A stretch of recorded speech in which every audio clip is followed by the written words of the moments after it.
నమస్తే అన్న అందరికీ నమస్కారం. కువైట్ మరియు విదేశాలకు వెళుతూ ఉన్న వారికి హెచ్చరికని చెప్పవచ్చు. అలాగే ఏపీఎన్ఆర్టీఎస్ చైర్మన్ రవి వేమూరి గారు మరియు ఏపీఎన్ఆర్టీఎస్ డైరెక్టర్ నాగేంద్ర బాబు అఖిలి గారు తెలిపిన వివరాల ప్రకారం ఆ రోజుల్లో సంఖ్యలతో బంధించేవారు ఈ రోజు వెబ్సైట్ లింకులతో బంధిస్తూ ఉన్నారు, జాగ్రత్త అని చెప్పి తెలిపారు. సైబర్ బానిసత్వం మన తరం యొక్క నిశ్శబ్ద రణరంగం. డిజిటల్ యుగంలో పుట్టిన కొత్త మానవ అక్రమ రవాణా. ఇది డిజిటల్ యుగంలో అతిపెద్ద మానవ దోపిడీ అని చెప్పేసి డిజిటల్ వ్యవస్థలో బంధించబడి మోసపోయిన యువత మనుషులను బానిసలుగా మార్చే కొత్త యుద్ధానికి బలైపోతూ ఉన్నారని చెప్పేసి ఒకప్పుడు గొలుసులతో బంధించేవారు ఇప్పుడు ఇంటర్నెట్ లింకులతో, ఫేక్ ఆఫర్లతో, వీసా వాగ్దానాలతో బంధిస్తూ ఉన్నారు. ఉద్యోగం పేరుతో మోసం, విదేశీ అవకాశాల పేరుతో ఆన్లైన్ కళల పేరుతో జీవితాన్ని నాశనం చేసే కుట్ర, డిజిటల్ యుగం పేరుతో స్మార్ట్ స్క్రీన్ వెనక దాగి ఉన్న క్రూరమైన మానవ వేట ఇదని చెప్పేసి ఉద్యోగం ఇస్తామంటారు, విదేశాలకు తీసుకెళ్తామంటారు, బంగారు భవిష్యత్తు చూపిస్తారు. కానీ చివరికి ఏమవుతూ ఉంది? సంఖ్యలు, బెదిరింపులు, బానిస జీవితం, యువతీ యువకుల కలలపైన దాడి, తల్లిదండ్రుల నమ్మకాలపైన దాడి, సైబర్ బానిసత్వం ఎలా ట్రాప్ చేస్తూ ఉన్నారని చెప్పేసి ఏపీఎన్ఆర్టీఎస్ డైరెక్టర్ నాగేంద్ర బాబు అఖిలి గారు తెలియజేశారు. ట్రాప్ అనేది ఒక్క మెసేజ్తో మొదలవుతూ ఉంది.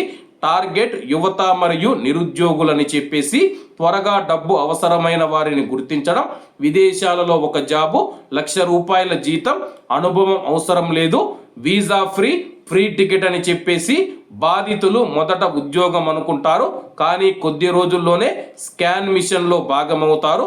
తర్వాత పాస్పోర్ట్ తీసుకొని బయటికి వెళ్ళనివ్వకుండా బలవంతంగా అక్రమ పనుల్లో నెట్టివేస్తారు. డబ్బు కోసం నేరం చేస్తే తెలియక చేశాను అనేది కారణం కావచ్చు, కానీ చట్టం ముందు అది రక్షణ కాదు. అవగాహన లేకపోవడం ఒక తప్పు, కానీ నేరంలో భాగమవడం ఒక ముప్పని చెప్పేసి మనం అడుగు తెలియక వేసిన శిక్ష మాత్రం తెలిసే వస్తుంది.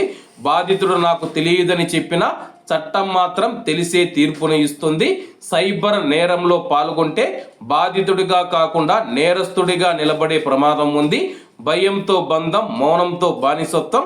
నాకు తెలియదు అని చెప్పే ముందు ఇది సరైనదా, ఎందుకు ఇలా చేశారు, దయచేసి ఆలోచించాలి. ఉద్యోగం అనుకుని వెళ్ళి ఉచ్చులో పడవద్దు, కుటుంబం నుంచి దూరంగా వెళ్ళవద్దు. కొత్త దేశం ఫోన్ తీసేయడం, కుటుంబంతో మాట్లాడనివ్వకపోవడం, 24 గంటల స్కామ్ టార్గెట్లు, రోజుకు ఎంతమందిని మోసం చేయాలనే టార్గెట్లు కూడా వారు పెట్టుకుంటూ ఉన్నారు.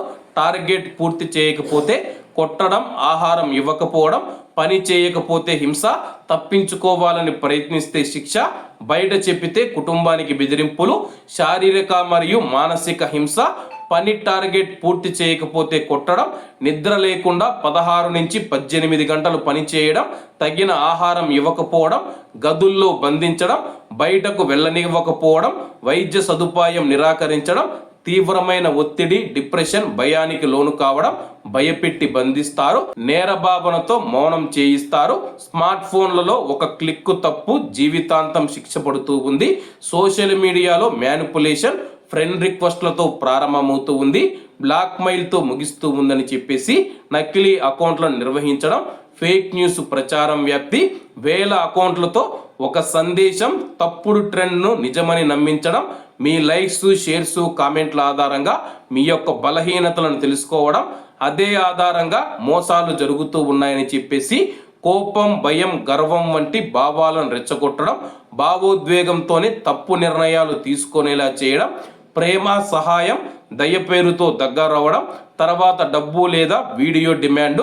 సోషల్ మీడియా మీ చేతిలో ఉంది, కానీ మీ భవిష్యత్తు కూడా అదే చేతిలో ఉందని చెప్పేసి అలాగే కస్టమర్ కేర్ పేరుతో ఖాతా వివరాలు సేకరిస్తూ ఉన్నారు. నకిలీ బ్యాంకు మరియు ఇన్సూరెన్స్ ప్రతినిధులుగా కొంతమంది నటిస్తూ మనం చూసుకుంటే కస్టమర్ కేర్ పేరుతో మన యొక్క ఖాతా వివరాలను సేకరిస్తూ ఉన్నారు. కేవైసీ అప్డేట్ పేరుతో ఓటీపీలను అడగడం, నకిలీ లింకులను పంపించడం, లోన్ ఆఫర్లు ఇవ్వడం, క్యూఆర్ కోడ్ ట్రాప్ చేస్తూ ఉన్నారన్నమాట.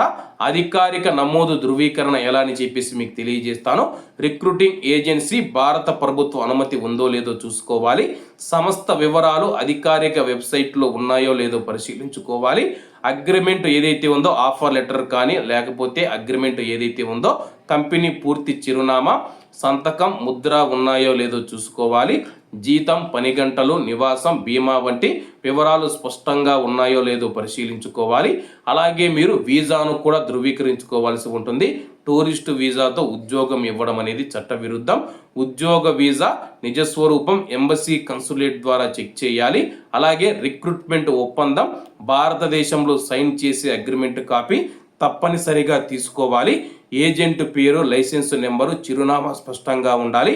ఒప్పంద కాలం, కాంట్రాక్టు గడువు ఎంత, మధ్యలో ఉద్యోగం మార్చే అవకాశం ఉందా, విదేశాల్లో విజయం సాధించాలనే కల గొప్పది, కానీ ఆ కల కోసం తల్లిదండ్రుల కళ్ళల్లో కన్నీళ్లు రాకూడదు.